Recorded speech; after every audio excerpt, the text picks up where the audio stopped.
Ariel, are we ready to introduce the panelists and start our program tonight? Yep, we are live. Please feel free to welcome everyone. Good evening, everyone. Thank you for joining us for the conversation with our fire survivors. And again, we want to send you our heartfelt condolences on the loss of your properties.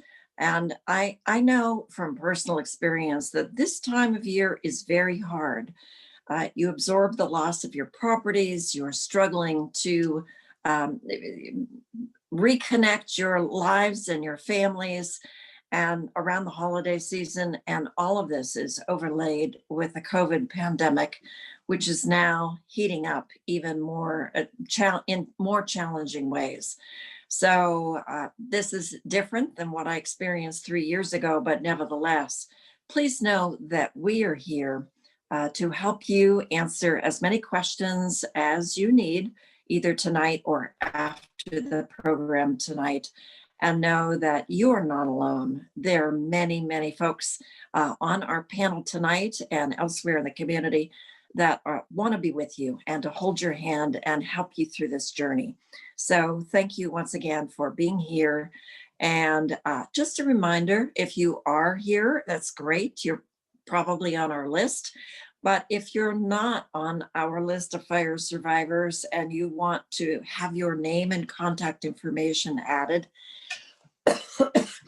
Ariel Kubu-Jones' email address will be entered into the chat.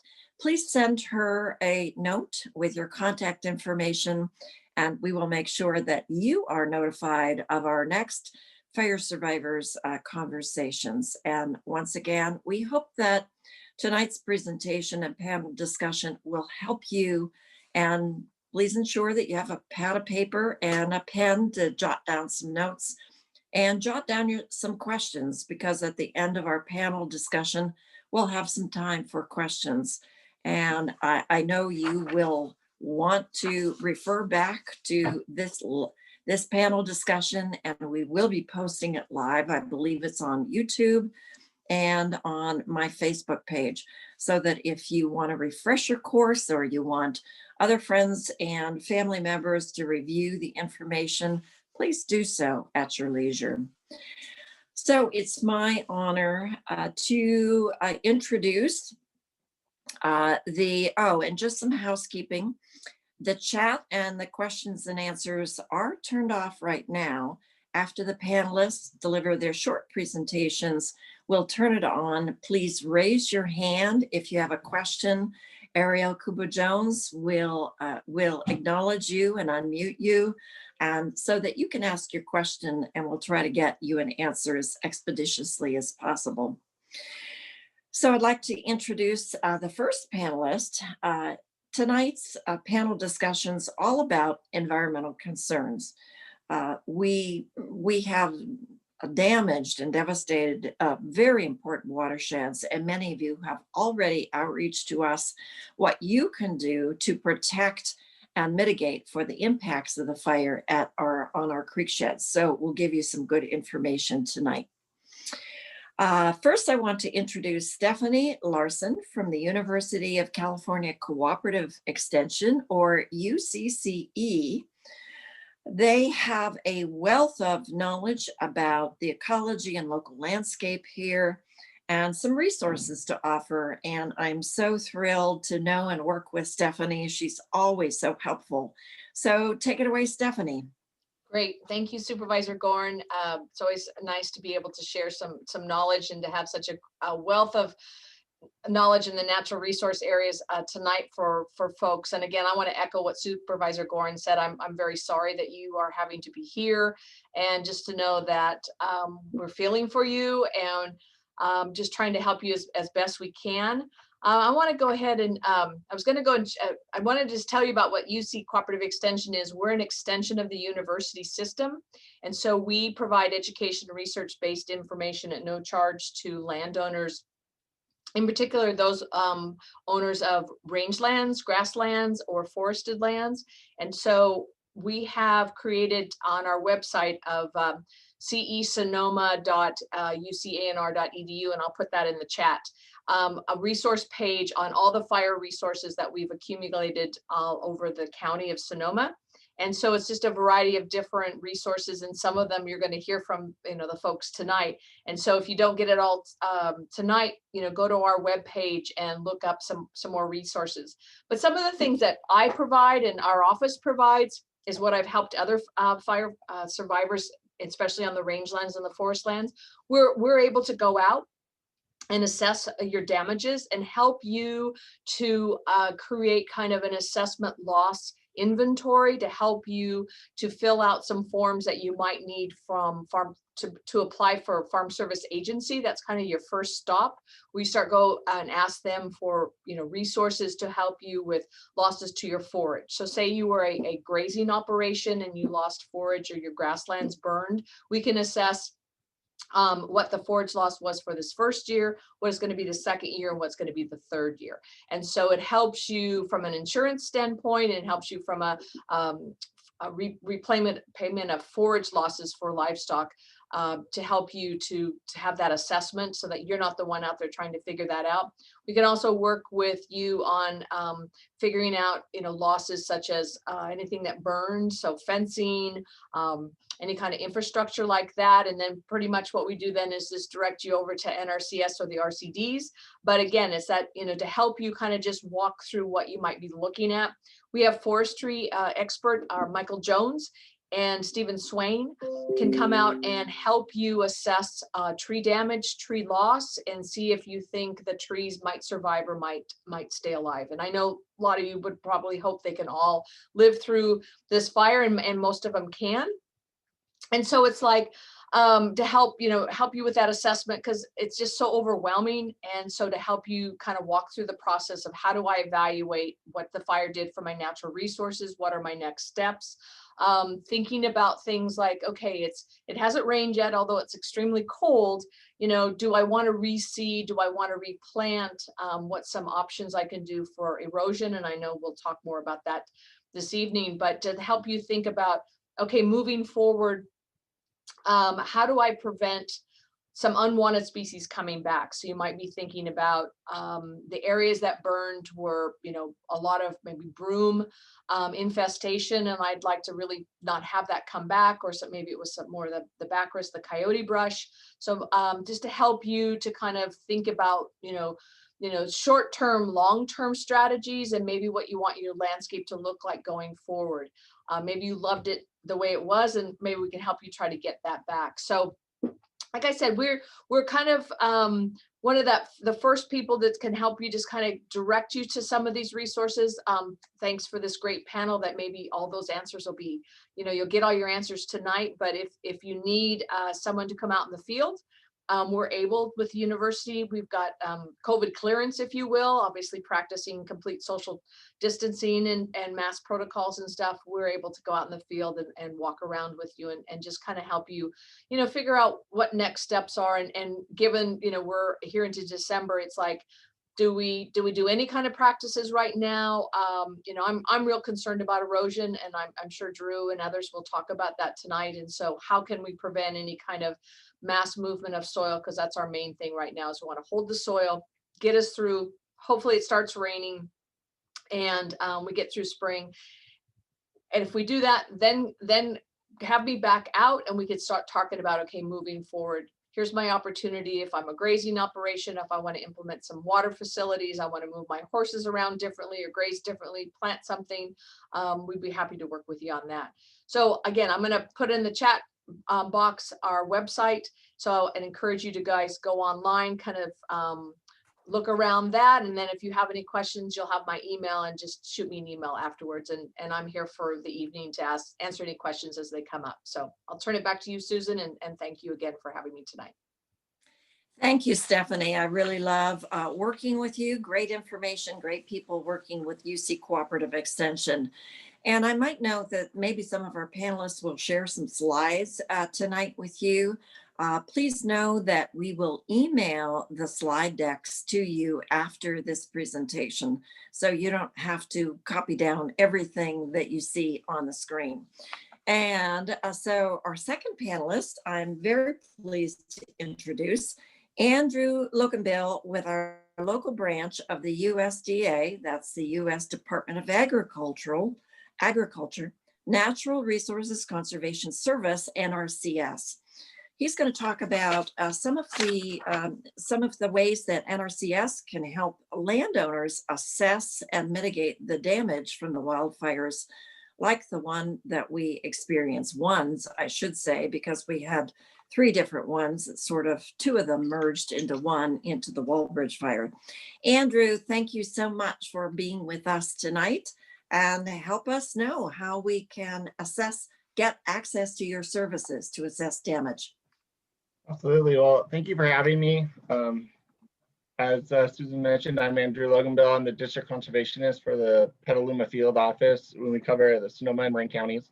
And, we have a wealth of staff that are available to come out and provide free site assessments to help people with fire recovery, to understand what the ecological processes are moving forward after fire, as fire is a natural process. So it's good to understand, the immediate impacts, and then, how the landscape's going to change and adapt over the years. And then as well as, there's more immediate needs that we want to, that everyone is thinking about right now, especially as the rains are coming, is, erosion. I think tree mortality and hazard trees and things like in that sense are really important issues to discuss as well. I did have a little slideshow just kind of about my services. So let me run through this fairly quickly. So we'll go to the next slide here, and just a quick little background. The Natural Resource Conservation Service, if you don't know, was founded back in the Dust Bowl era. It was originally called the Soil Conservation Service. Essentially we're an agency that works with the nation's farmers and ranchers to provide technical assistance to help conserve the natural resources. So, next slide. As far as what we do is, we are a voluntary agency. So, it's voluntary to come with us, and also meaning that we're non-regulatory. So, us providing that assistance is really the key of what we offer. And we're offering that free science-based advice to farmers, ranchers, and private forest landowners.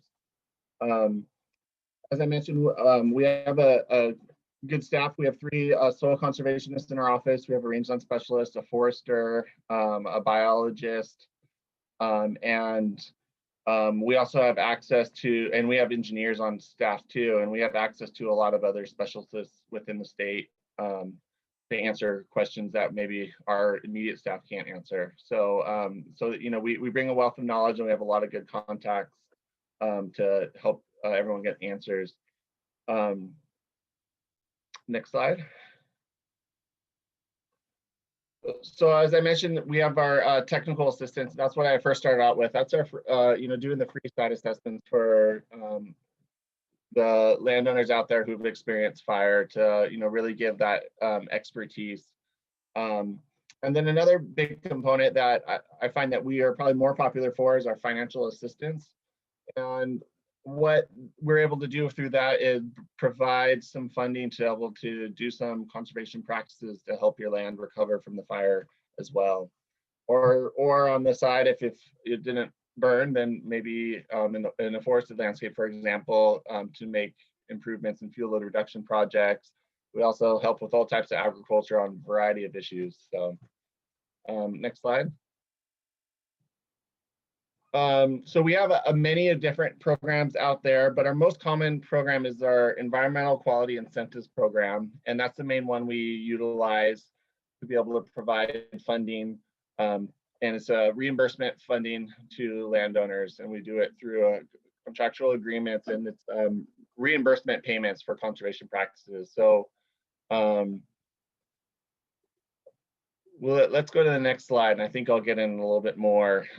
We have different fund pools that we come from the nation and to the state. So we have a catastrophic fire recovery fund pool.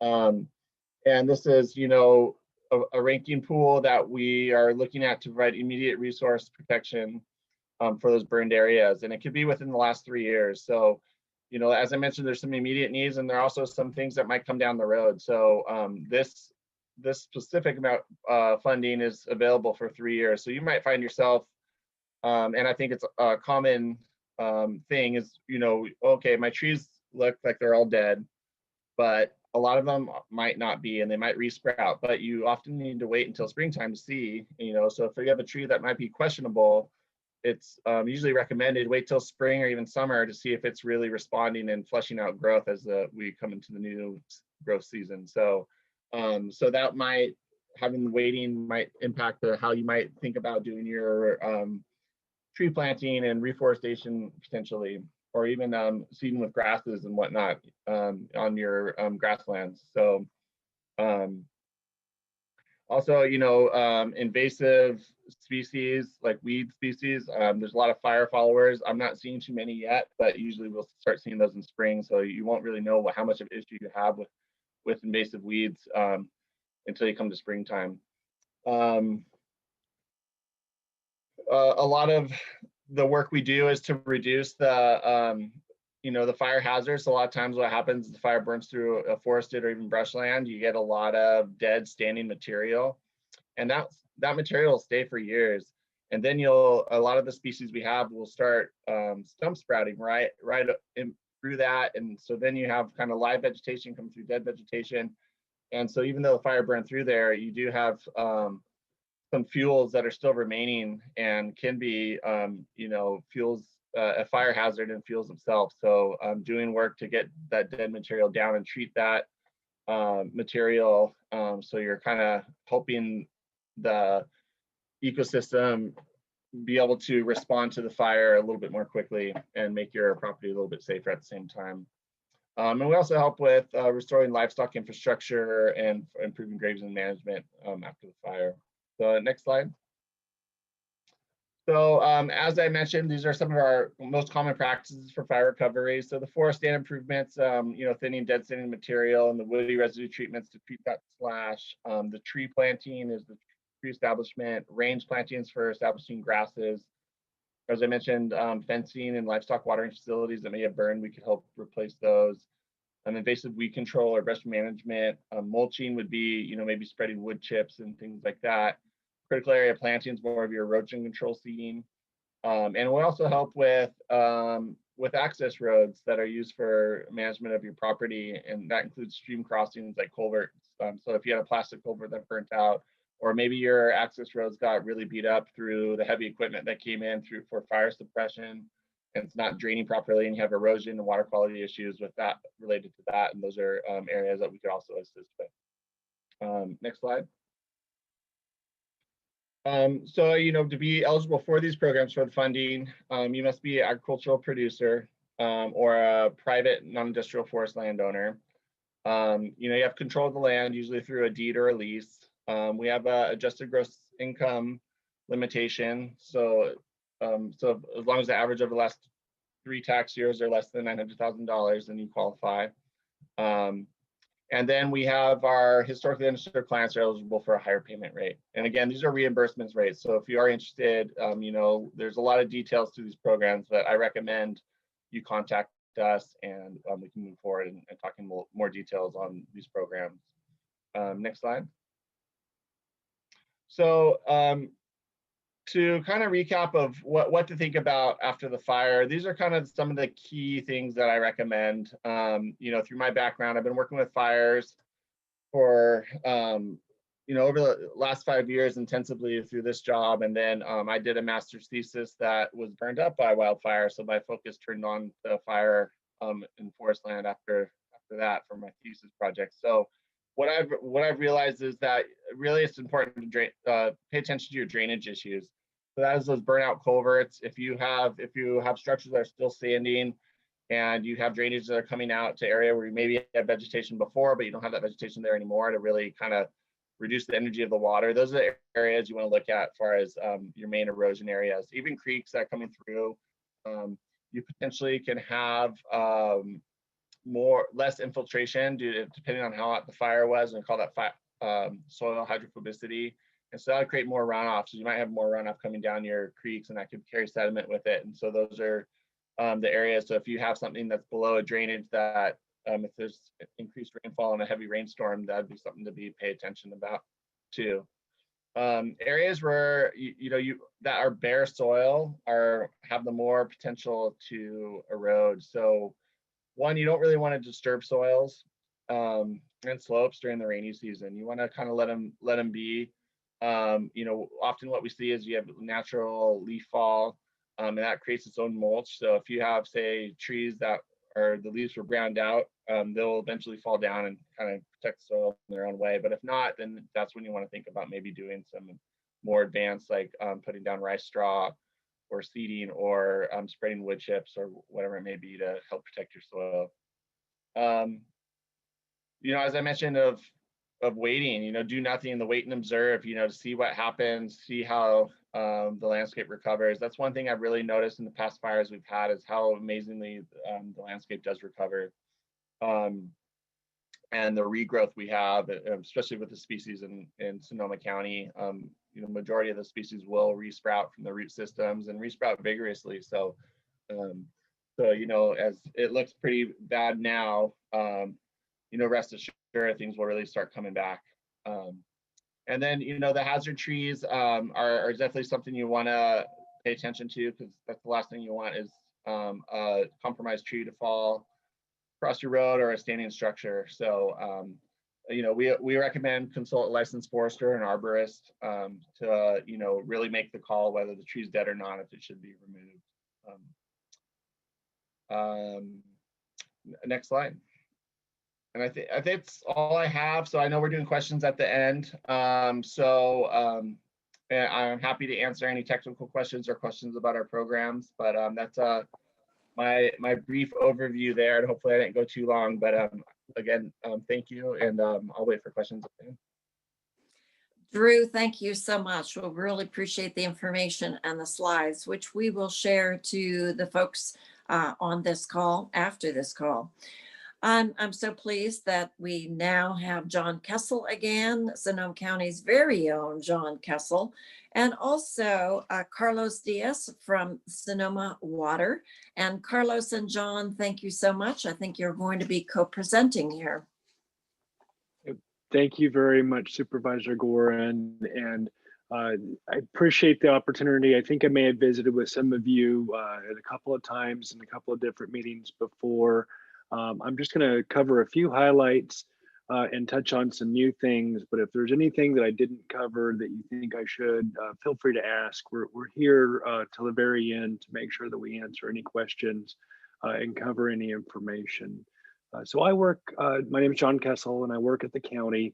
I work in the county administrator's office, and I'm co-leading the Watershed task force, and that's about 16 agencies that get together multiple times per week, and we also do ad hoc meetings in addition to that to really go over a couple of big items, and those are first kind of the hazard assessment associated with the post-fire watershed area, and so that's really the rainfall and what it may do with the soils.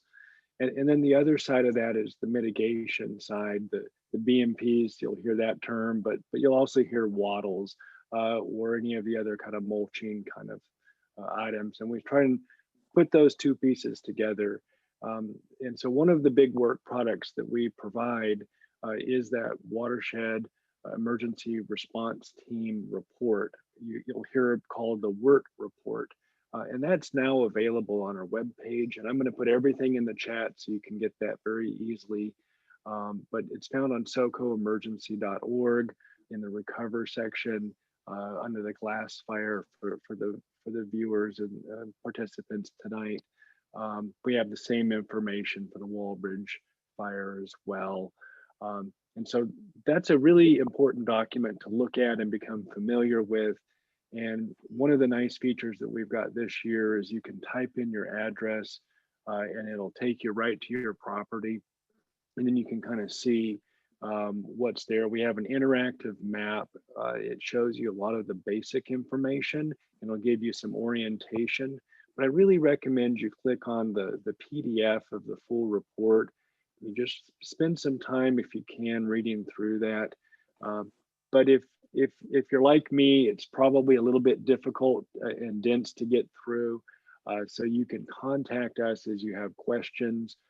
We've got that group, the Watershed Taskforce, that's just full of technical experts. We have hydrologists like Carlos. We've got geologists on that. We've got forestry experts. We've also got members from these groups that you've got presenting tonight, and other groups as well. We have state agencies, California Geological Survey. We're in close contact with Cal OES and Cal Fire. So there's a lot of information that we can get to and get the right people to visit with you. So we want to make sure you know that. And then the other side, the BMP and Wattles program, and Jason's here tonight, so I'm really looking forward to his presentation. But we work with our local restoration providers, whether it's Sonoma RCD or Sonoma Ecology Center and others. And I'm going to put contact information in the chat for them as well. And we really try to get people some technical assistance.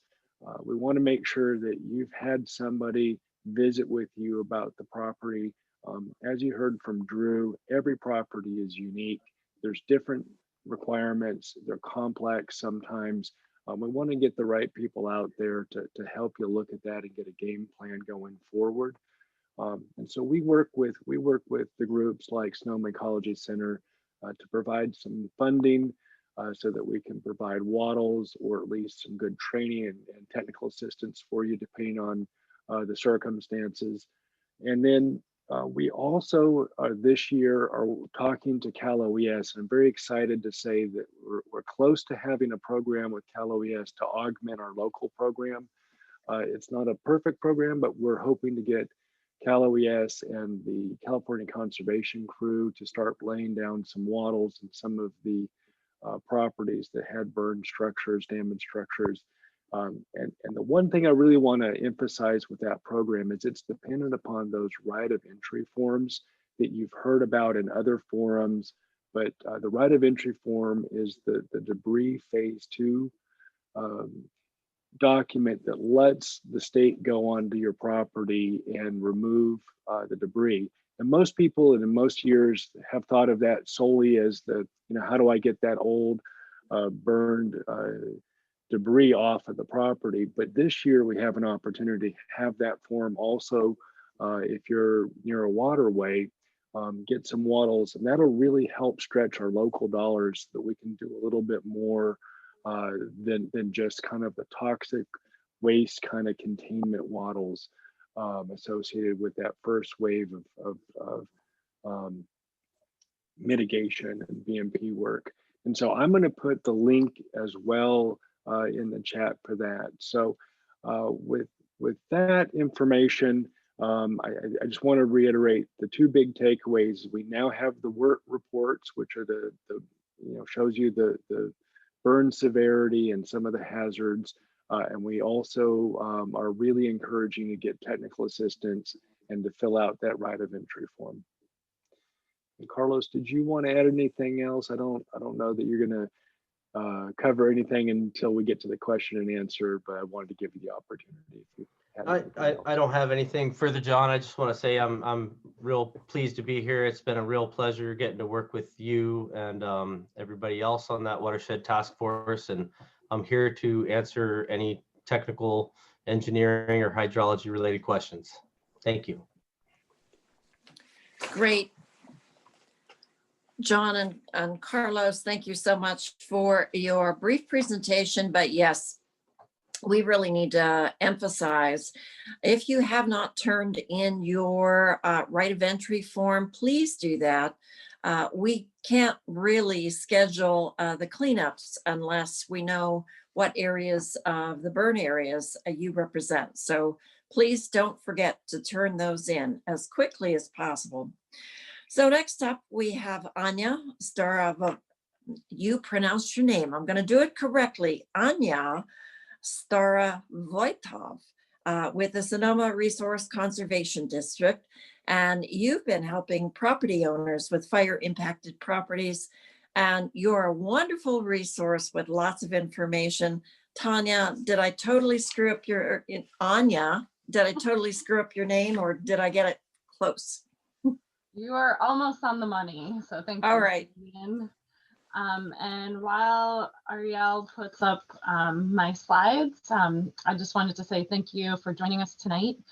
And from all of us at the RCD, I wanted to express our sympathies for the losses you all have experienced. We know it's a tough time, and we hope that we can offer at least a little bit of support to help you in your recovery journey. Next slide. And for those folks who aren't familiar with the Resource Conservation District, we are a special district and we cover a sizable chunk of Sonoma County. And our role is to help respond to the most pressing natural resource concerns that are out there and helping landowners to tackle those kind of issues on their own properties. And we are a non-regulatory organization, just like Drew mentioned about the NRCS. So we are actually kind of the local branch sister agency to the NRCS. And we work with folks who are interested in requesting our assistance. And we help folks through either education programs, technical assistance, or pursuing grant funding so we can actually help you do the planning and the implementation work you'd like to accomplish on your land. Next slide. And so I wanted to quickly run through some general advice that we've been giving to folks. Unfortunately, in the climate of how things have been going in Sonoma County, we've had experience responding post-fire since 2017. And so we've learned a few lessons and have seen how folks have managed to recover from the 2017 wildfires. And so I wanted to just give a quick summary. And before all else, to say that I'm sure it feels very overwhelming to look at your property right now. And as Drew mentioned, one of the ways to kind of help with that is to focus your energy at some of the things you can chip away at right now and what's important to look at before this rainy season. And so what we've been advising folks to do is to look for the hazards or concerns that are more around your access routes. So making sure you have a good way to get in and get out of your property.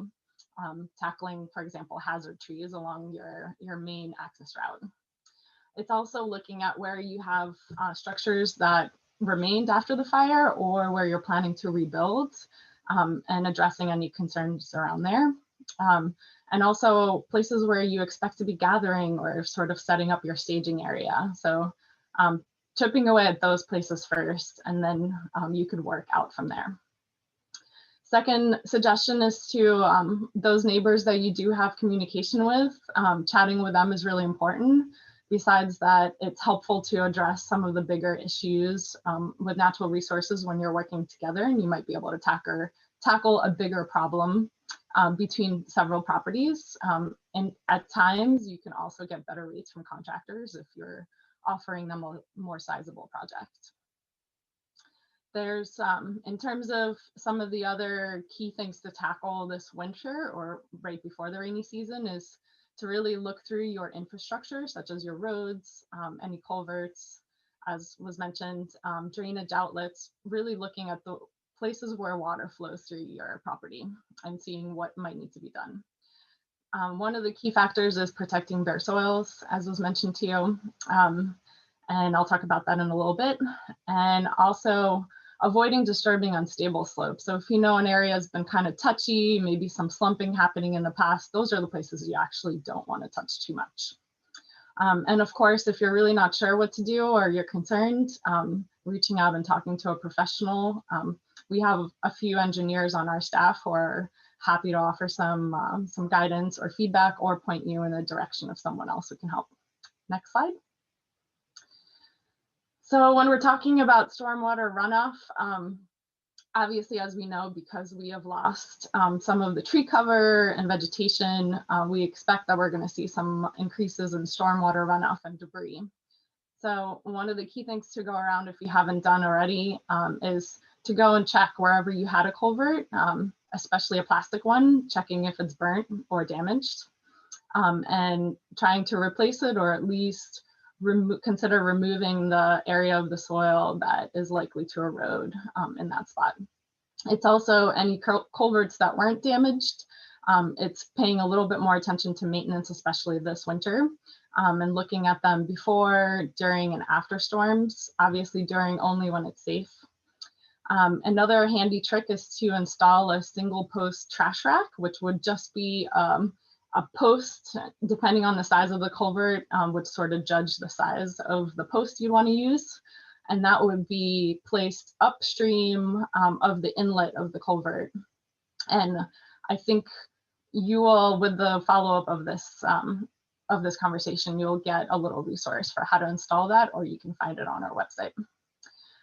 It's also heeding the winter storm warnings that you receive over Nixle or through the county offices, and just taking those seriously, because there really could be an elevated risk this year while we tackle some of these resource issues. Next slide. And when it comes to erosion control, a lot of it is very site specific, which is why it's a little tricky sometimes to offer general advice over a webinar like this. As I mentioned, some of sort of the main rule of thumb is covering bare soil wherever you see it, especially on hillsides. But as was mentioned, sometimes you have enough natural mulch to help you mitigate that. And so if you're seeing a lot of leaf litter on the ground, if there's been slash left behind after operations cutting wood, or the wood chips that are left behind after some of the wood removal, all of that is going to play a service in protecting the soil underneath it. However, if you have an area that doesn't have that, you could consider applying rice straw, applying wood chips. Sometimes adding compost is helpful. And in places where it's deeper, you might actually have to install a blanket or wattles to help slow down the water a little bit more and keep that material in place. Next. And when it comes to managing water flow through your area, we always remind folks that the 4S formula, as we call it, the slow it, spread it, sink it, or store it, applies to anywhere along the landscape, including roads and dozer lines. What you want to try to avoid is places where water will concentrate and flow at a faster rate. So the more you could slow it down or spread it or break the flow path so that it spreads out over an area and slows down, the better you will be. If you have any places that's diverting water, such as a ditch or a culvert or an outlet that's draining water away from a paved area, those are the places you want to pay attention to, especially at the outlets, and making sure they're protected from erosion. And also just being mindful that you know, some of the things you might do right now are really emergency actions that will require a lot more maintenance and possibly redo later on after this winter. Then there are short-term practices that you might install in the next year that still probably will require your eyes on them pretty regularly. And then there's the long-term things that we could do that will hopefully stick around for a lot longer and require less of your time. Next. And I wanted to close with just explaining to you that the RCD, similar to the previous speakers, we're here to provide you with assistance and guidance, hopefully help you find the answers to your questions. So as I mentioned, we have engineers, we have a forester, and several project managers that are all available right now to come out and do a free technical assistance site visit to take a look at resource concerns you have, and offer some level of feedback now or point you to the right resources. And we're gathering this information too in order to apply and pursue more grant funding that within the next few years we could circle back and tackle some of the issues that might have still hung around after the fires, or helping you just recover and rebuild your landscape. There are two resources that I link here, and I will add this into the chat as well, but the fire recovery page on our website is again a large compilation of information since 2017 that we've been gathering and updating. And so good place to hopefully find some information that can help you find the direction. And I've also listed my email and phone number and also our info@sonomarcd.org in case it's hard to spell out my last name. That email goes to our general inbox and gets disseminated to the right person with the right background to follow up with you. So I encourage you, if you still have a residual question after tonight's conversation, please reach out to us and we're happy to help wherever we can.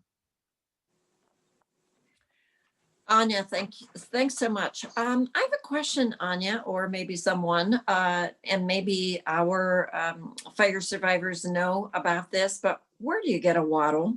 Where can they get wattles?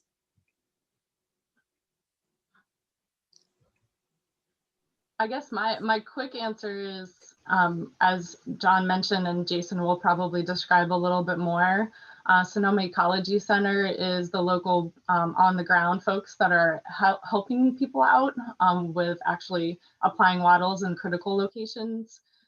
When it comes to if you're not able to get help from them, even places like Friedman's have wattles. So a lot of the home improvement stores locally are certainly available. I just read that the wattle guy, who was a local source in the past wildfires, was bought out by another organization. So I don't remember their name, but they're another resource locally that you can purchase wattles from if you're unable to get them for free somewhere else. Thanks so much, Anya, and a good segue, because now we're going to introduce Jason Mills from the Sonoma Ecology Center. So let's take it away, Jason. You can add to the information that Anya presented.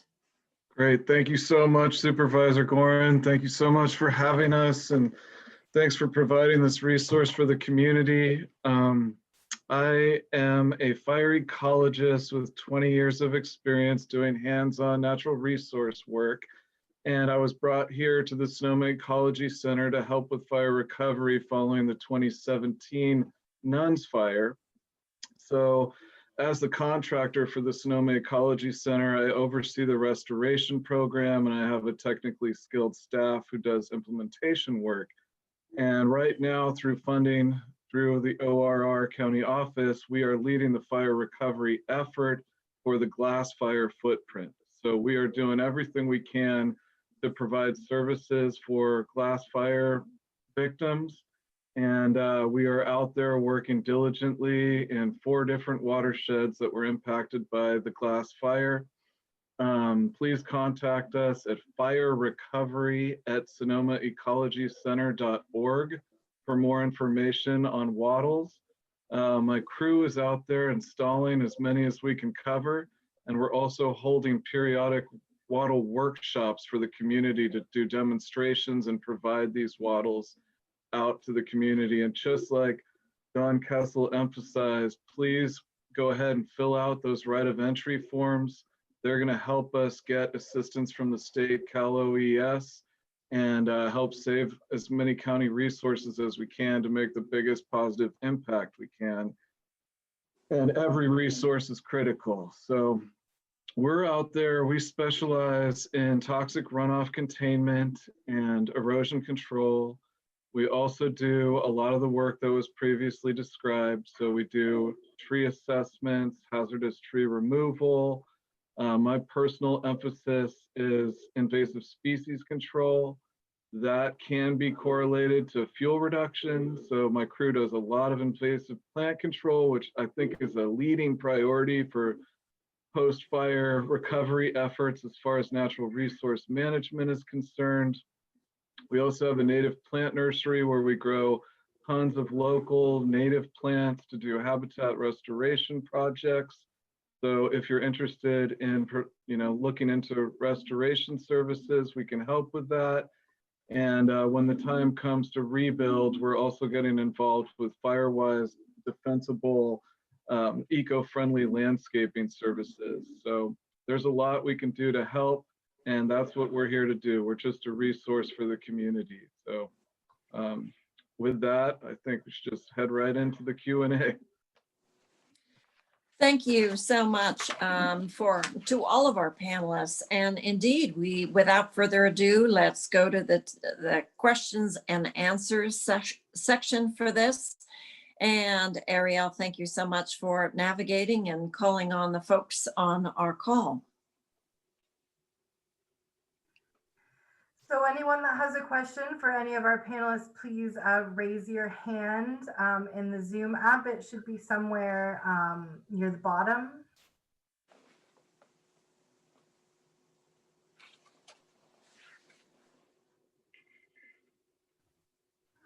I'm not seeing anyone raise their hands. What? You mean our panelists covered everything in excruciatingly important detail and you have no questions? Okay, we have Lynn Garrick. Of course. Welcome, Lynn.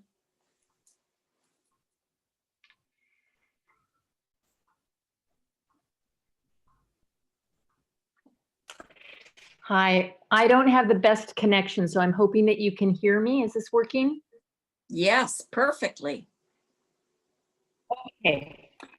So my question, and I think it's to John Kessel, is exactly where on the website we can find the Watershed Emergency Review Team report, because I haven't been able to locate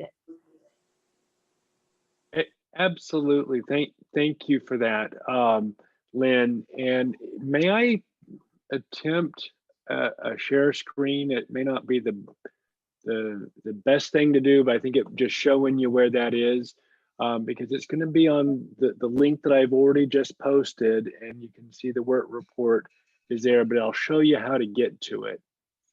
And Ariel, is that okay? Go for it. Thank you. And I'll need to have that enabled to be able to do that.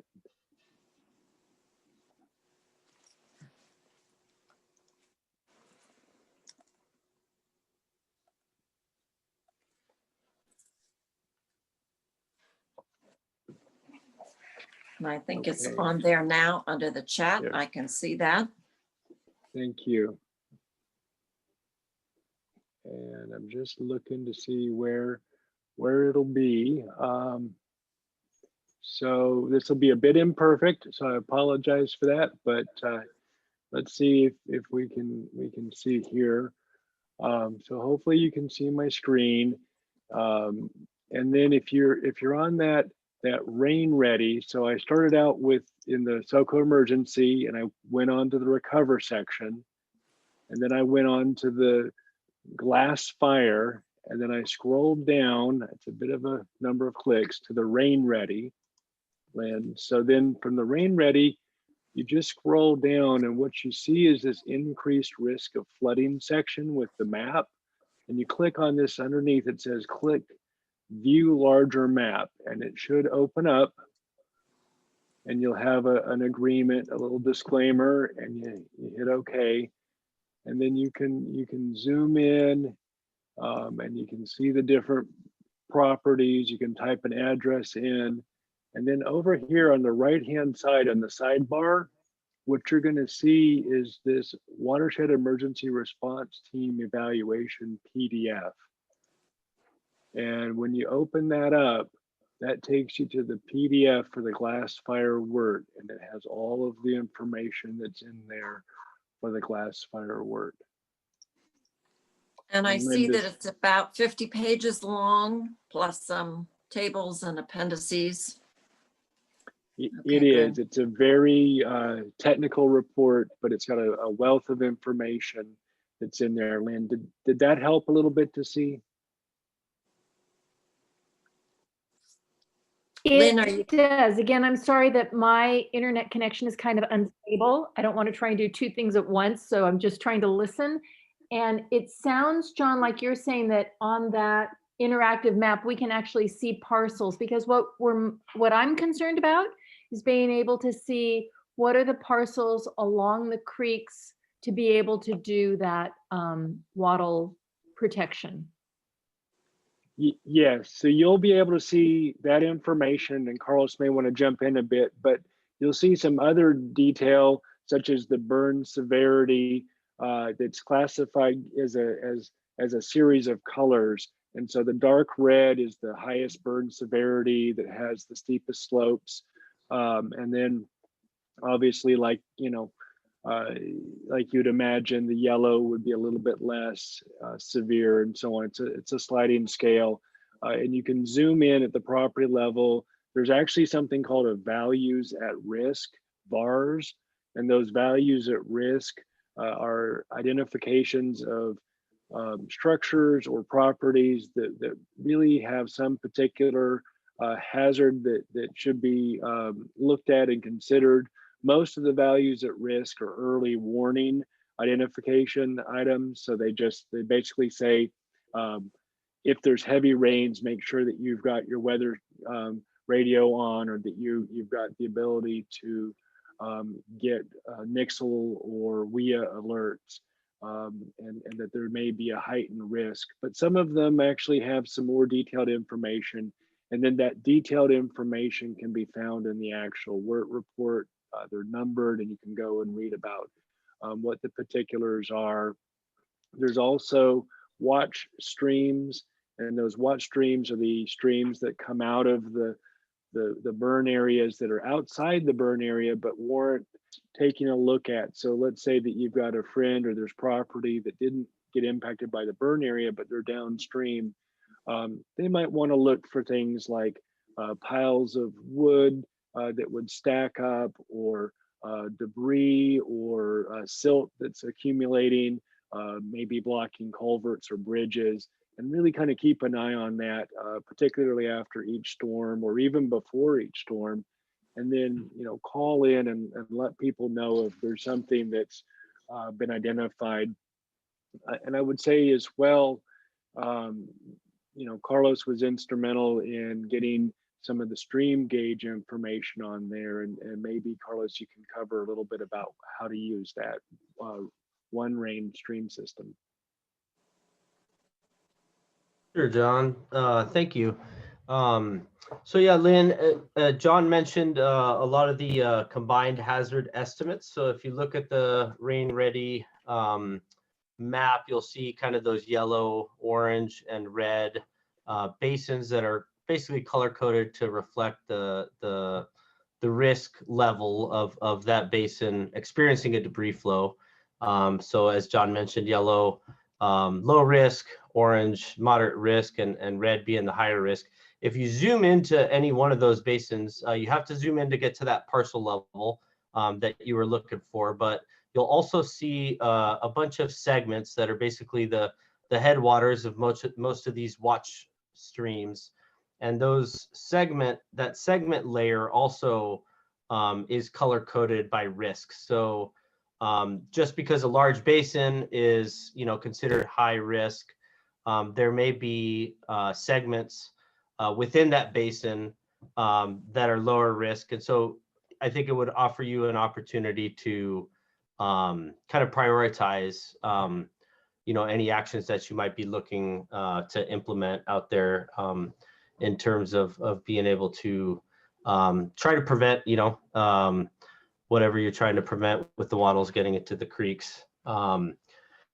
In terms of the rain gauges, I believe the rain gauges are also on the map, and we unfortunately don't have much directly within the glass fire footprint, with the exception of the Bald Mountain rain gauge. So we did implement a series of rain gauges and stream gauges on the heels of the 2017 fires. And so there is some overlap with that Nuns fire footprint. And there's also quite a number of rain gauges to the west of the glass fire footprint. And so we've made those available on the map, and given the tendency of our large atmospheric river events or large intensity rainfall events kind of coming from the west to the east, those rain gauges to the west of the burn area really provide, I'd say, the first kind of eyes on the ground as to what may be coming. And those are all real-time gauges. So if you click on any of those gauges that are shown on the site. You'll actually be taken to the sonoma.onerain.com website, where you could look at both stream levels and rainfall intensities. I think they're beamed up from Mount St. Helena every 2 minutes. So very much real time, and something else to keep an eye on. Thank you so much. My pleasure. Ariel, do we have any other questions? Oh, we do. We have Harriet Buckwalter. Hi, Harriet. Hi, how are you? Thank you for this presentation. This is great. I actually have 3 questions, but since there aren't that many other hands raised, I guess I can ask all of them. Go for it. Okay, great. My first question is really simple. Can somebody there identify what seeds are in the hydromulch that the county is spraying right along the side of the creek? Does anybody know? So if it's the TPW, Texas Transportation and Public Works from the county, Yes. I've had extensive. Okay, great. I've had extensive conversations with Steve Urbanek and others there at the county, and they do not use a seeded hydromulch. It's a tackifier that they're spraying on, and it's just the mulch part, but not the seed part. Oh, excellent. Okay, thank you. That's great, because we were a little concerned about potential for things that weren't native popping in there. And then I have another question about the tree work. I'm hearing a lot of concerns from neighbors about trees and I'm seeing this too when you drive along St. Helena Road and you look, it's clear cutting that's happening right now, and it's happening right along the banks of the creek, and the trees are getting felled into the creek. And it's hard to look at, and we know that some of those trees are dead, and that's the reason why they're being felled, but it's not clear that all of the trees needed to be felled, especially in places where there are no power lines, or where it's 300 feet from a power line. So my question is, who is the oversight person at the local level? Who from Sonoma County is monitoring that work? I know PG&E has multiple monitors that come out on different crews and different consulting agencies, and AT&T, and everybody has their own consultants that come out, but none of them are local. Who is local and looking at what's happening and just paying attention to that?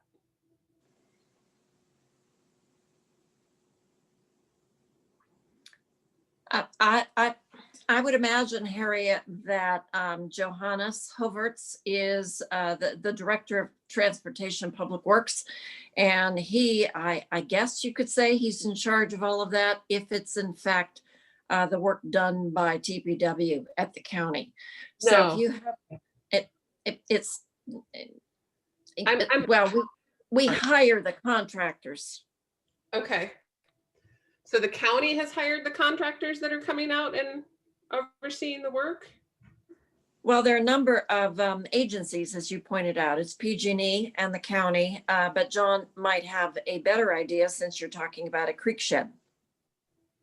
So Supervisor Gorin, you're right. There are at least 2 different groups that you might be seeing out there. And if it's in the public right of way, Supervisor Gorin is right that that's going to be overseen by TPW, and Johannes is over that department. And you can contact the county, and if you have trouble reaching anyone there, you can contact us through Ariel or something like that, and she'll get the information. If she doesn't have the right contact, she can contact the Watershed Taskforce, and we'll find the right person. On the PG&E side, and I'm going to muddle through this a bit, but I believe that they're actually regulated by the state as a public utility commission member, and so it's a state regulated body. What I would say though is, if you have concerns with that, again, reach out to us at the county. and we can go visit, particularly if we're invited to private property to look. We can talk to PG&E directly and ask them questions. We can get answers. We can perhaps find somebody that can go out from one of the local groups that you see here tonight. They can at least glance at that. PG&E has assured us that they have a system that they go through that first identifies which trees would be needing to come down, and they're marked, and then only those trees come down. I know that there's a lot of concern, and so as you have those, you know, I think there's just so much activity that's going on all at once. We probably do want to review that if you've got a concern. And then I will bring up a third group that's a little bit different and hasn't been discussed tonight, but that's the Cal OES contractors. And they do have an obligation to take down trees that are deemed to be dangerous or threatening for the workers who are the workers who would be doing the demolition work. So typically that's the trees that would be immediately lining where the pad site was on the house. If there's big burn trees that are dead that might fall in a windstorm and injure a worker or something like that. And so they have particulars like that. What I would recommend is that if you have your right of entry, you make notations on there that you do want to preserve trees and that you do want to be on site when they're working, and they should be able to accommodate that. So that would be a third group, again, that may be out there, and we can figure out and work with you on that. And maybe some of the others have additional answers. If I could chime in, if you see something that seems a little iffy, CDFW Cal tip at 888-334-2258. You can call CDFW and report it. Another resource is to call PG&E directly at 1-800-743-5000, and they'll route you to whoever is responsible for doing it locally. And we have seen, you know, from what I've seen out there, it does seem to be a little overkill and there's some destruction going on. So I think it is worth looking into. And what CDFW will do if there are malpractices happening is they'll be held to mitigative measures to restore what damages have been done. So I think it is worth looking into. Yeah, I think one of the issues is that a lot of our landowners up there are absentee landowners who this might be their second property, or they're not out there every day on the land while the work is happening. And I'm speaking specifically, and Jason, maybe you've been by this place, between Tarwater Road and Puff Lane, where the creek is right along the road. There are a lot of trees being felled all the way down into the creek bed. And, you know, talking about your concerns about debris flow, there's concern about those trees. There's concern about if they are actually removed, you know, what is holding the hillside together. There's not much regrowth starting, even with that little, you know, we had about 3 to 4 inches of rain so far measured up in the upper watershed. And we're not seeing a lot of ground cover coming out in those reaches that are right deep in the creek bed. So there's some concern about a big heavy rain and what might happen. So that leads to my third question, which is, what resources are there that are available for landowners who may not have the resources themselves to tackle the level of forest management needed to stabilize some of those really, really steep hillsides that are completely burned, and especially in those red zones in the very upper reaches of the watershed?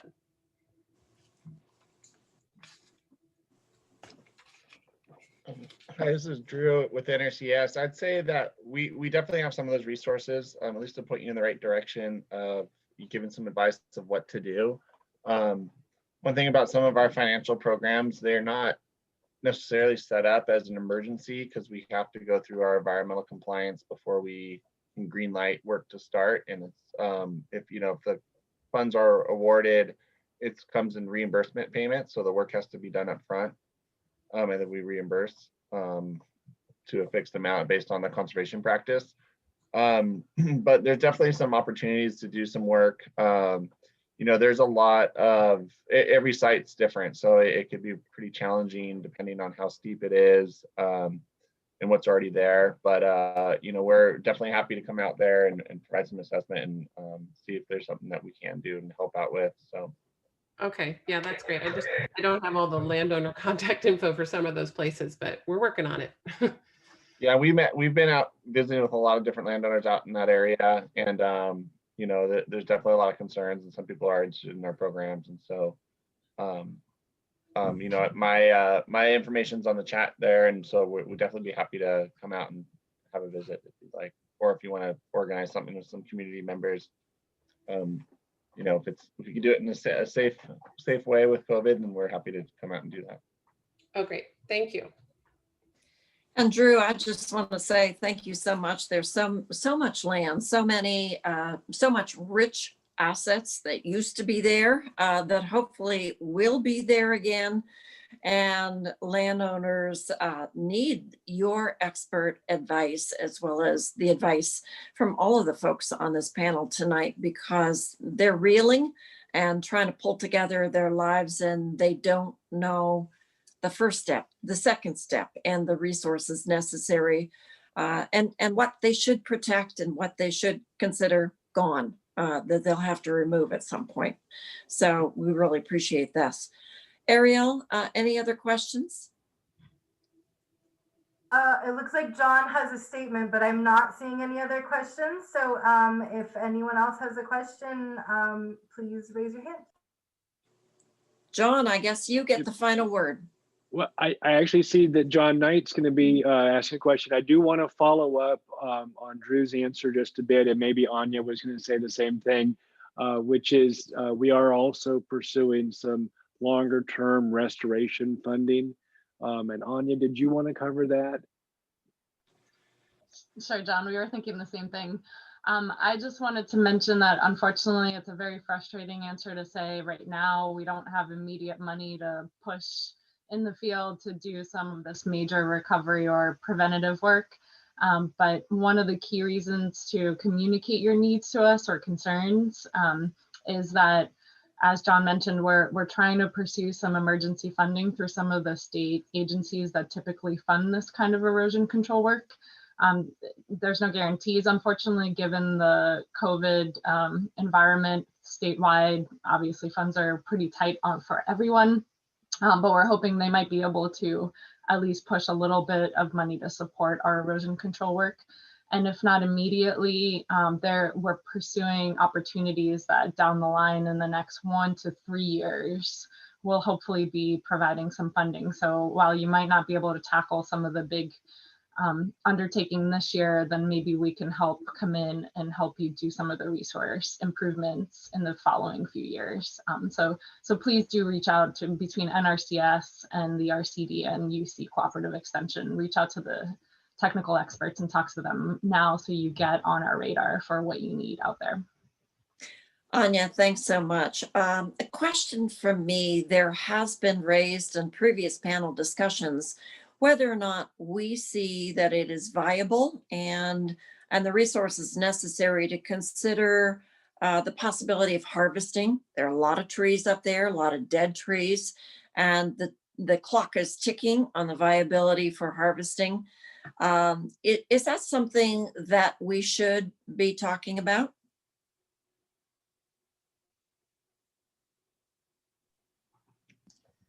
I'm going to jump in first. Absolutely, we need to look at a source for some of these trees so that it's economically viable for landowners to remove them because they need to be removed.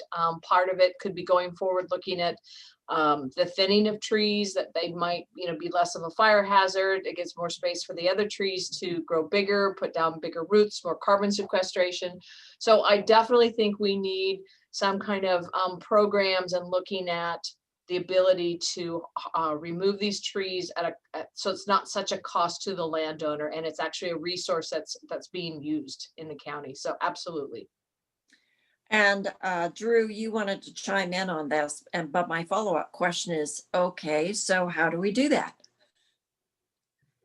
Yeah, I was gonna say I definitely agree with Stephanie. I think there's a huge need, and there's so many dead trees out there, and it's a shame just to see them just fall and rot, and they can be pretty dangerous too, and as well as future fuel load. I think it is challenging with the amount of fire we've seen in the state and how much tree mortality we have. I think there's going to be a huge flux of amount of salvage harvesting that's going to be happening. And I think we need to think about, what's going to be possible. But really, the first step is getting a registered professional forester out on your land to determine the economical feasibility, determine, the trees that you have, if they're, structurally sound. But that like you said, the window is short. And then it's finding the buyer. I don't know the solution, and as well as far as finding if there's local log buyers who are able to do that, because it seems like we have such a resource on our lands in Sonoma County, and there's a huge rebuilding process, and we've seen this over the years, and but it can be difficult to get those trees that are on people's lands that need to be taken out and get them to a mill and get them back out so people can rebuild. So but I'd love to see that happen. Well, we may love to see it happen, but how do we make it happen? And how do we connect with the property owners to see if they're interested? On the first panel discussion, there were a number of property owners that said, I have 100 acres and most of the trees are gone. So how do we help that property owner and others to make that happen, connect the resources to make that happen? That's a great question, Susan. And it's not just a question for Sonoma County, it's a question statewide. And I think it's an issue that I know that they're just right now looking at addressing in the California Summit, the California Forward Economic Summit, this biomass. I mean, what do we do with these trees? So I definitely don't have a quick answer. I mean, we don't have, a mill anymore. We don't have an economic engine right now, but it's like, we need to, I think that's a key thing that Sonoma County needs to take leadership on and look at what our potentials are. I mean, I don't know, and I throw it to the other folks on the panel. I mean, is there a place that we could store these trees or put them until we have that resource? Or do we just have to, wait until we, have the market? So it's kind of like we should, bank these in a sense and then start looking at some market for them. I think it's a great idea and something we really, really need. Not just in Sonoma County, but all throughout California. Okay.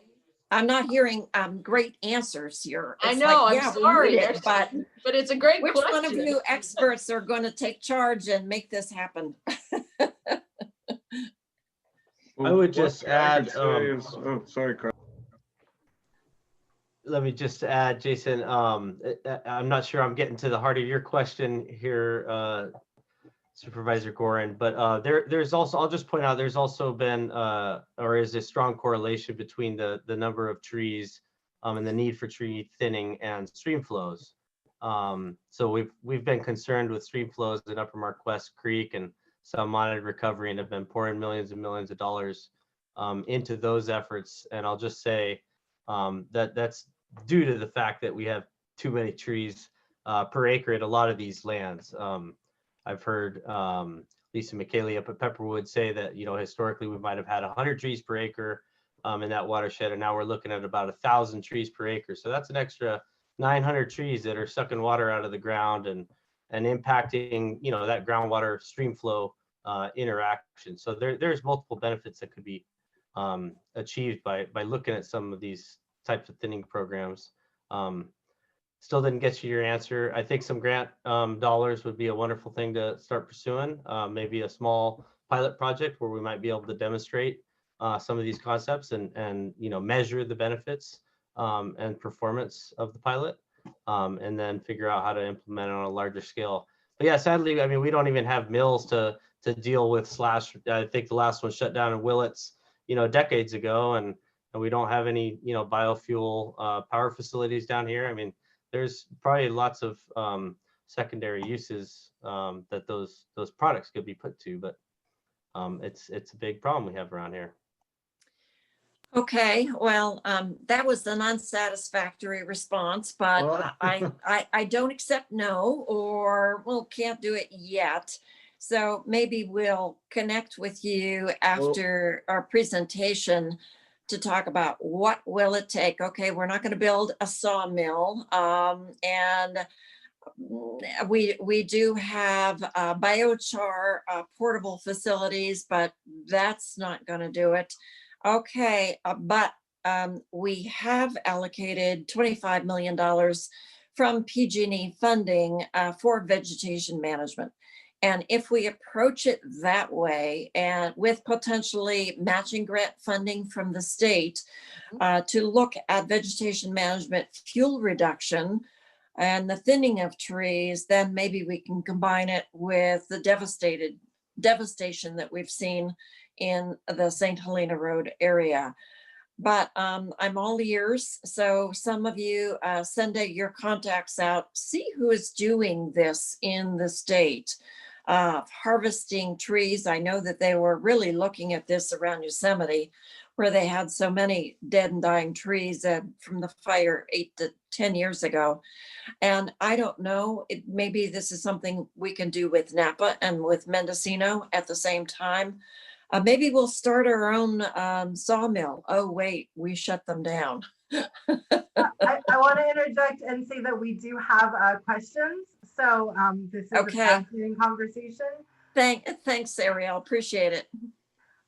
So we have John Knight. John, you should be able to unmute. Some of my questions have been addressed. One of them was, what species of trees might we get from the Sonoma Ecology Center nursery? And what might be the cost? Okay, well, thank you for that question. That's a great question. And it also kind of segues with the last topic, which is that I think it's really important when you're talking about trees to not generalize with all trees and actually separate by ecological community. And when you're looking at trees as a fire threat, you're looking at Douglas firs and Douglas fir encroachment. And those trees actually do make viable timber. So they do have some timber value. But the reason why no one has an answer to this is because everyone has the same question. With no mills around, what are you going to do with this lumber? And the cost of transporting it all offsets any benefit you're getting. So, just before we move into restoration, I think it's important to keep running with this topic because we're all looking for answers here. And with the Forest Working Group, an idea came up to try to hold some sort of staging area in the county to provide like a staging ground to store all this woody material. And then it could be milled right there. It could be used for, live edge lumber. It could be chipped for landscapes. It could just become a resource for the county. So just want to put that out there. And then as far as resources go for the county, our native plant nursery, we've got, the capability of growing about 60,000 native plants. And I currently have probably something around 3,000 oaks ready to go. And we can do discounts for fire victims. The trees can be as little as $5 a piece. And what are the other size of the trees, Jason, that the Ecology Center have? Do you have mature meaning 15-gallon trees, or just seedlings? We have both. I have less mature trees. I just put a whole bunch of valley oaks in 5 gallons, hoping to jumpstart the process. But we have mostly wild trees in cells, so they're no bigger than about a foot. But we do that so you stick them in the ground in the winter, and that taproot's ready to go in there, and they surge. So, I think looking into planting is great, But I would really, when it comes to vegetation management, focusing on invasive plant control, I feel like is the most important thing you can be doing. But if you do see oak groves that were hit really hard and they're not regenerating, that is a good opportunity for active restoration.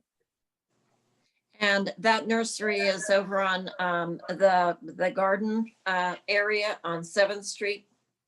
That's right, East 7th Street at the Sonoma Garden Park. And we're Great. open on Saturdays from 9 to 1. I think I'm going to drive on over. Please do. Next question, Ariel. Yes, this is, they're just showing as Galaxy Tab A 2016.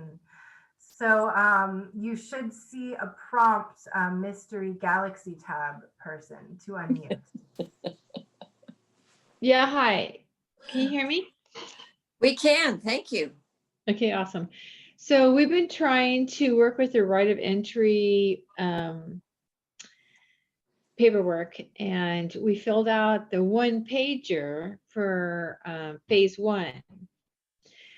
But we want to know if phase 2 requires the 12 pager. That's a succinct question. Go for it, John. So I'm not an expert on the difference between these different ones. That's Lois Hopkins in our office, but I did put the link in the chat to the correct current one. And that's, if you follow that, and I've just done that, I can open it up real quick. And it is the 12 pager. So confirmed that it's the 12 pager. Okay. And if you have questions or concerns about that, again, Lois Hopkins in our office, and I can put her email, or I can probably get an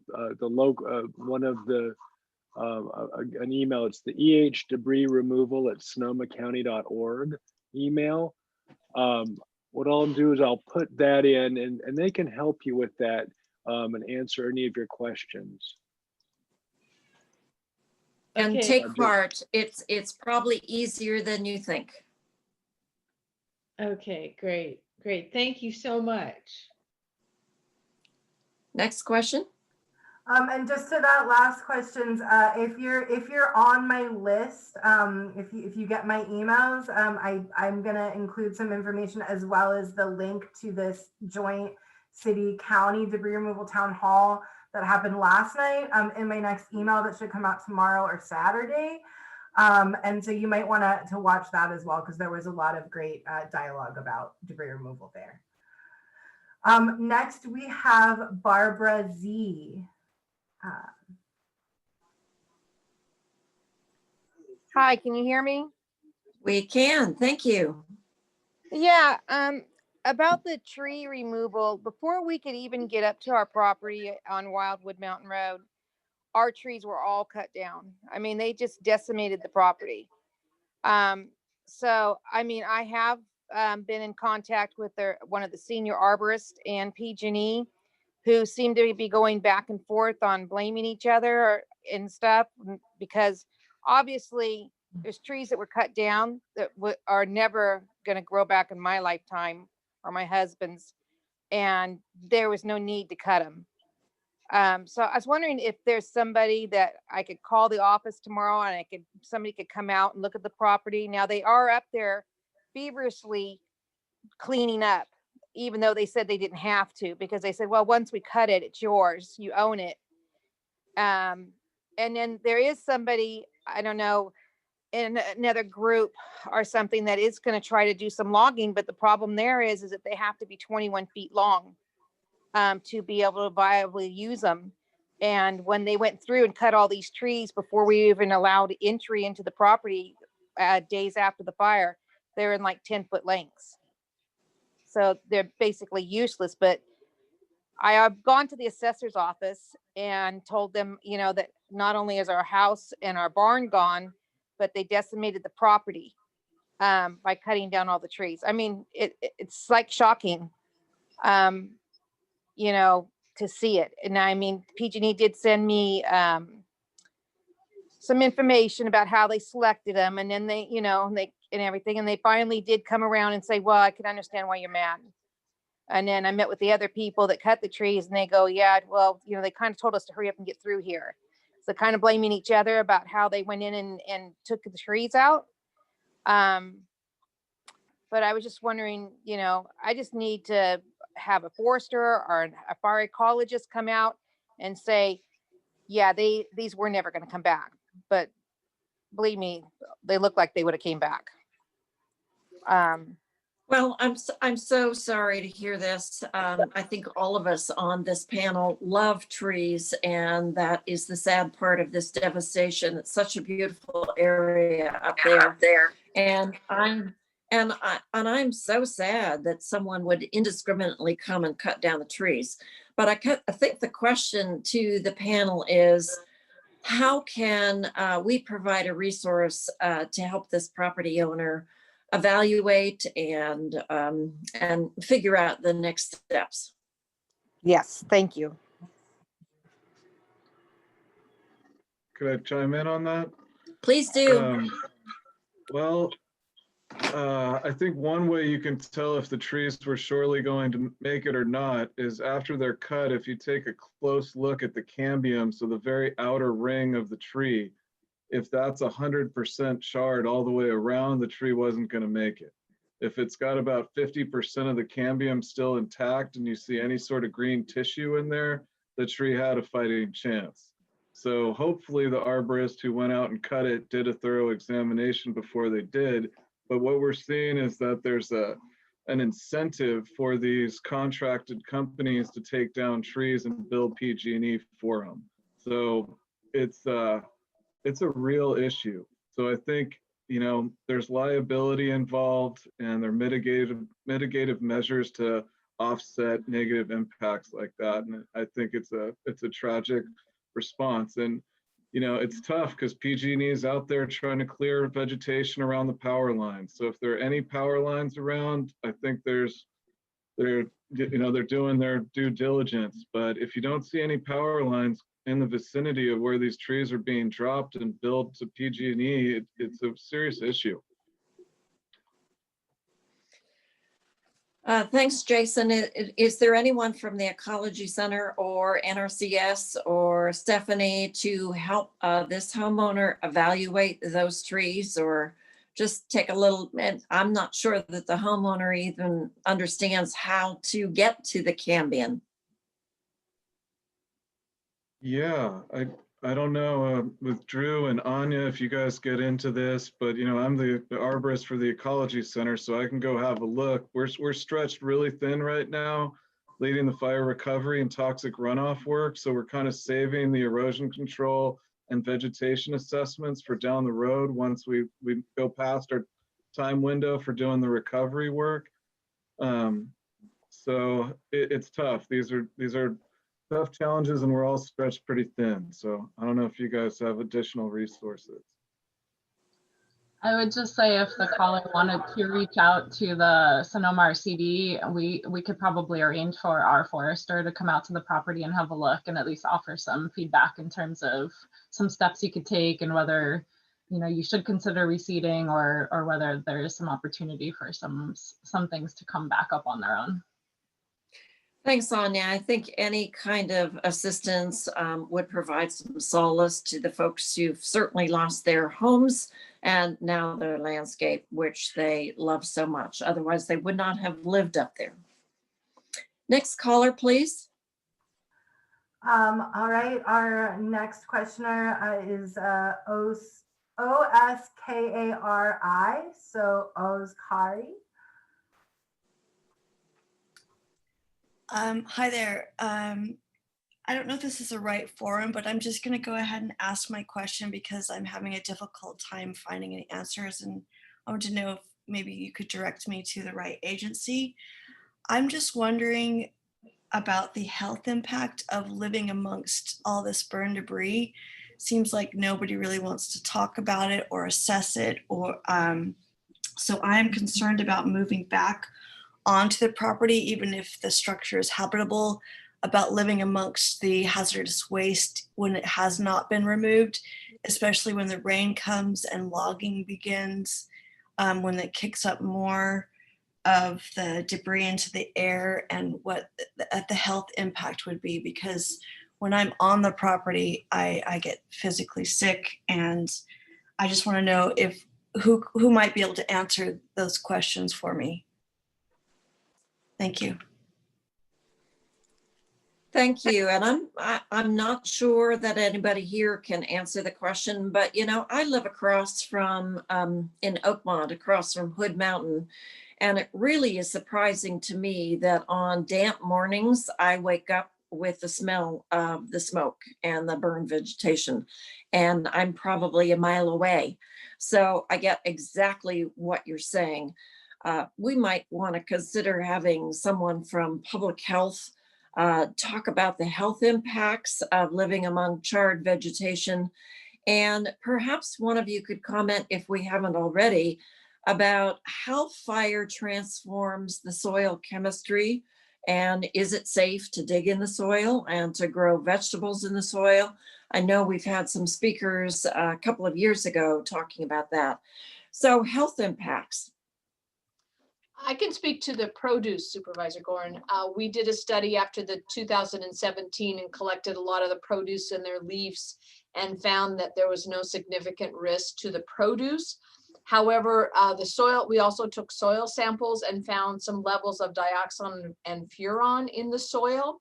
And so nothing to, you know, state that it's not safe or there's a problem, but I think we need to be very cautious about that, and we might question, and we need to do more testing on the soil to see what chemicals are left. And I think a lot of it's going to depend on how close those soils were to structures.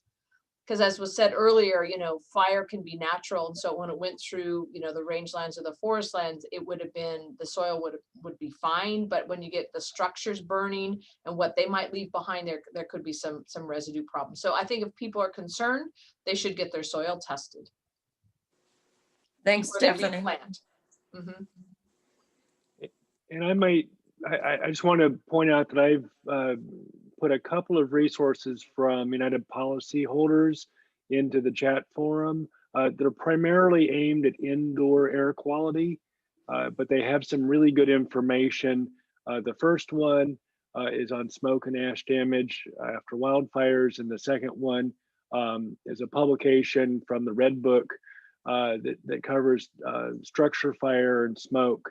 And they've got a lot of the science in there as well. So it may be helpful for you to either read through those or reach out to United Policyholders. They've got 25 years of experience with questions just like this. They may have exactly the right resource for you. Thanks, John. Also, I think her name was Kari, but she had emailed me that question ahead of this event. So I have your email, and I'll follow up with you and try to connect you with someone, environmental health possibly. I was working in health services during the 2017 fires, and I remember them having a number of publications around those risks. So I'll see what I can dig out for you. Ariel, you need to feed your cat. She has furry coworkers. Supervisor Gorin, I also just wanted to jump in and say, I just added a YouTube link to a webinar, which I believe, Stephanie, this is the in connection to the produce and poultry and egg safety. Yep. Thank you. And it's a really excellent webinar that was hosted not that long ago. And I personally felt like I got some really interesting takeaways, and it does talk about toxins in the soil and kind of residual and what some of those studies showed. So I would, if any of you are concerned, I would encourage you to actually tune in and take some time to listen to that webinar. It was interesting. On my property, I had a pile of compost that I was getting ready to spread, and it smoldered for probably a week and a half. And I found it to be, I didn't know what to do with it, because I tried to spread it on the soil. It would not absorb water. The water just ran off. So obviously the fire changed its chemical composition, and I ended up just mixing it with lots of different other things of organic matter. But it is challenging to work with soil that has been incredibly altered by the fire, especially hot fires. Oh, it's your cat, John Kessel.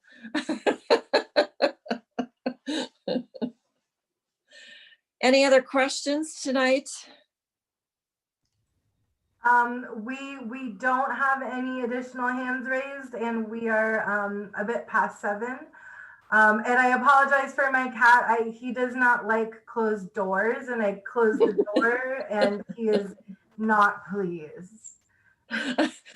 Well, I love that. In the District 1 team, we have 1 member with 3 dogs and cats, and Ariel with 3 cats. And Karina has parakeets that like to chirp in the background. So it really is very fun to have a Zoom conversation with the District 1 team. Thank you to the great panelists and the great information. Stephanie Larson from UC Cooperative Extension, John Kessel from the Sonoma County, Carlos Diaz, Sonoma Water, Anya from the Resource Conservation District, Jason Mills from the Sonoma Ecology Center, Drew from the NRCS. We really appreciate all of your information on here tonight. And we could not do this without the great assistance of Ariel Kubu-Jones, a very experienced person in the District 1. This is now, sadly, the 2nd season of fire that she's negotiated and provided great information for our fire survivors. So if you do have additional questions, please let us know what your questions are. Ariel or I or RB would be very grateful and happy to answer your questions.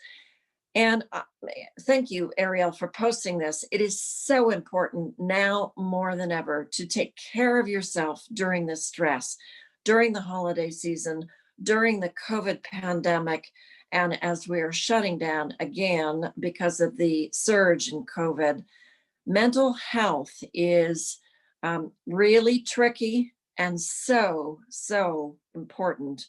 Trauma, lessons from the 2017. We're going to give you some great lessons learned from 2017 with the professionals. And January 7th, rebuilding. Guess what? I'm still rebuilding, but I'm going to move in next year. I'm determined. Thank you all to our panelists. Thank you, Ariel, for planning a great series of discussions. And again, please be well. Take care of yourselves. Take care of your families. That's the most important thing you could do right now. Thank you to our panelists, and everyone have a good evening. Thank you.